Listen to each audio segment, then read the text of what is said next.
আজকে সংক্ষিপ্ত বক্তব্যের বিষয় তাকাব্বুর ও অহংকার। এ বিষয়ে সংক্ষিপ্ত আকারে কিছু আলোচনা করব। ওমা তৌফিক ইল্লা বিল্লাহ। এই তাকাব্বুর ও অহংকারটি কারণ ভেদে উৎকৃষ্ট এবং নিকৃষ্ট গুণ।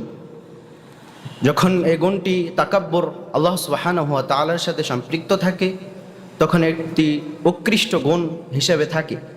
আবার এই গুণটি যখন কোনো মাখলুক নিজের মাঝে ধারণ করতে চায়, কোনো বান্দা নিজের মাঝে ধারণ করতে চায়, তখন এটি নিকৃষ্ট গুণে পরিণত হয়।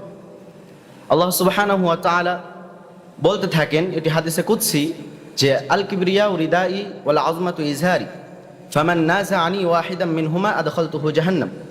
অহংকার আমার চাদর স্বরূপ এবং নিজেকে বড় মনে করা এটা আমার লুঙ্গি স্বরূপ।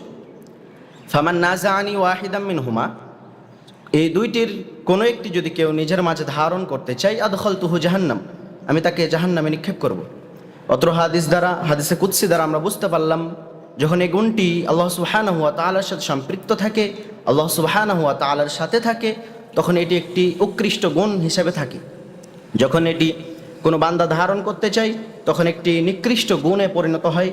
এই নিকৃষ্ট গুণ যদি কোনো বান্দার মাঝে আল্লাহ সুবহানাহু ওয়া তাআলা পায় তাহলে তাকে জাহান্নামে দিবেন, একথা আল্লাহ সুবহানাহু ওয়া তাআলা বলেন। শুধু এই নয়, রাসূল সাল্লাল্লাহু আলাইহি ওয়াসাল্লাম একটি হাদিসের মাঝে বলছেন, তিনটি জিনিস আছে যা মানুষকে কল্যাণ দান করে এবং তিনটি জিনিস আছে যা মানুষকে ক্ষতির দিকে নিয়ে যায়। সেখানে রাসূল সাল্লাল্লাহু আলাইহি ওয়াসাল্লাম বলেছেন, ফাহাওয়ান মুত্তাবাউন, কেউ যদি প্রবৃত্তির অনুসরণ করে এই প্রবৃত্তি তাকে অকল্যাণের দিকে নিয়ে যাবে, ধ্বংসের দিকে নিয়ে যাবে।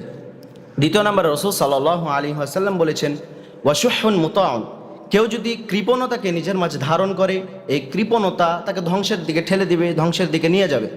তৃতীয় নম্বরে রাসূল সাল্লাল্লাহু আলাইহি ওয়াসাল্লাম বলেছেন, ওয়াইআজাবুল মারই বিনাফসিহি ওয়াহিয়া আশাদ্দুহুন, কেউ যদি নিজেকে বড় মনে করে, দাম্ভিক হয়, অহংকারী হয়, এটা তাকে ধ্বংসের দিকে নিয়ে যাবে। ওয়াহিয়া আশাদ্দুহুন, এটা হচ্ছে বাকি যে দুইটি রয়েছে তার থেকে উৎকৃষ্ট, তার থেকে শক্তিশালী, যা হচ্ছে শাদীদ।